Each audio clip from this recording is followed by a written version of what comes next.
যে মামা appointment letter কেতিয়া দিব আৰু মই কৈ আছিলোঁ যে নহয় আমি ডিচেম্বৰৰ ভিতৰতে দিম, নৱেম্বৰত দিম।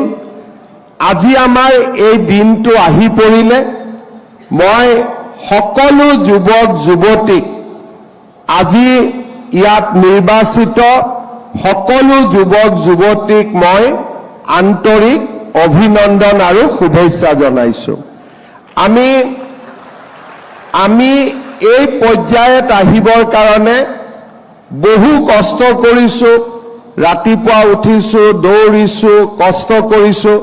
কিমান দিনৰ পৰা দৌৰা প্ৰেক্টিছ কৰি আছিলোঁ?